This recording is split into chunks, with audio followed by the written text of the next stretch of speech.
We are here today in Venice with director Drake Doremus and actors Kristen Stewart and Nicholas Hoult to talk about Equals, the movie presented here in competition. My first question is for the director. In your previous films, you explored themes like love and identity. Why did you decide to keep on reflecting on this, about all of this, with a sci-fi subject?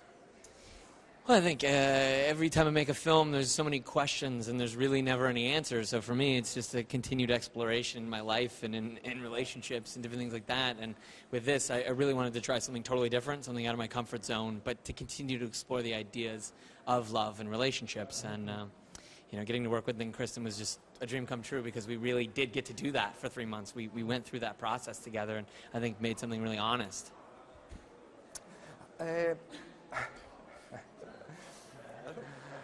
How funny and fascinating can be defining the look of a movie set in the future? How did you build your futuristic world? Well, the idea was, instead of to build it, was to strip it down, really, essentially. When you think about starting over and starting over fresh, the idea was to have as minimalistic a world as possible that really was about progress and intellectual curiosity of the universe, and it wasn't really about greed or politics or religion or anything like that. So it was just really, the idea was to strip it down and make it as plain and harmonious as possible. Mm-hmm. Why did you shoot in Japan? They had the best locations in the world. We shot in these Tadao Ando museums and institutes and schools and different things like that, and it was just such a clean, beautiful, concrete look mixed with the nature, and it was really cool to be there and really, really relaxing.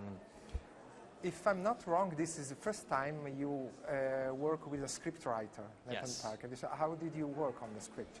Well, we worked with outlines on the other movies, but with this, it was really exciting to start with a blueprint that we knew kind of worked on the page, and then to let it sort of evolve on its own, and to let the scene kind of organically flow and find it. So starting with a script was really exciting, as opposed to starting with an outline where you have to literally write the scene as you're going, dialogue-wise. It was cool to work with a script. I loved it.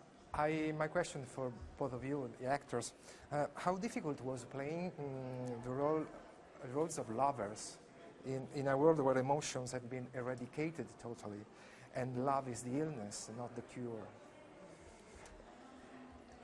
Yeah, I mean, the movie depicts a world that, you know, questions whether or not it would be possible to move forward and live happily without love.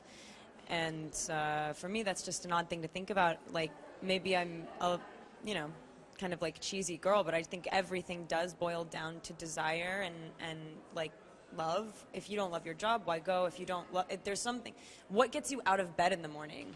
So for me, it was easy to play somebody who was always of that mindset and never switched off.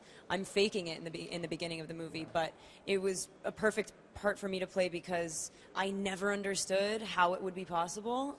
It's just a concept that's really hard to wrap your head around, and I never really had to. I was always feeling. I was always, you know, being emotional, and so also to do something so basic and to start from the ground up, and to think that every single thing that you've ever felt in your whole life rushes upon you in a moment was really, really intimidating, because I feel a lot and I like it. I really appreciate it. I don't mind being uncomfortable. I love hard learning experiences, but it was just daunting to think that the only way to do this story justice would be to open yourself in a way that you've never been. And so I think me and Nick gave everything that we had to it. Okay, Nicholas?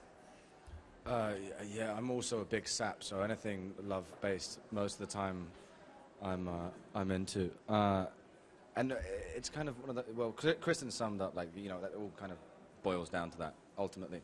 But then the thing that I found really interesting for my character was the idea of, you know, when you've experienced your first love and you go crazy, I mean, and sometimes in loves after that as well, but you kind of lose yourself, and the chemical imbalance in your brain is so outrageous that you just don't know what to do. And I found that a fascinating thing for Silas, when it's something that's so intangible and unknown, and to experience that for the first time was something that's obviously weird and scary, but also so exciting and thrilling. Once you start to embrace it and feel the feelings reciprocated, then it's like a really beautiful story.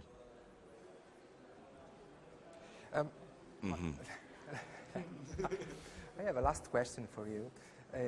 Some time ago, I read an interview where you said, "I feel a midlife crisis coming." Oh, no. How I can confirm it's happened. Yeah, We yeah. are in the midst of it as we speak. Look at him. He's losing it. We barely got him here today. Now that you are 32, so you are old now, are you out of this or? What? Now you are 32 now.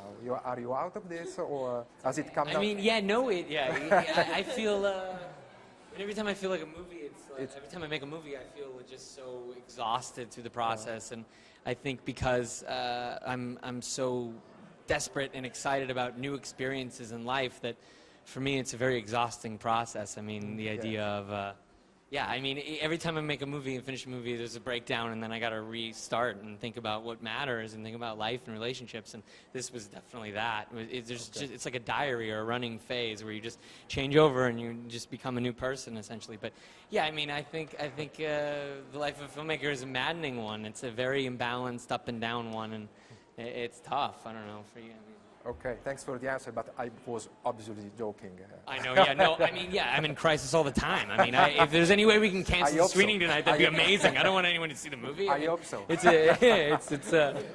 He hopes we cancel it. Okay. Okay. Thanks a lot for being here with us, and good luck with Equals. Thank you so much. Thank you. Cheers, man. Ciao, ciao, Thank you. cheers. Thanks for watching the movie. Thanks. Appreciate it.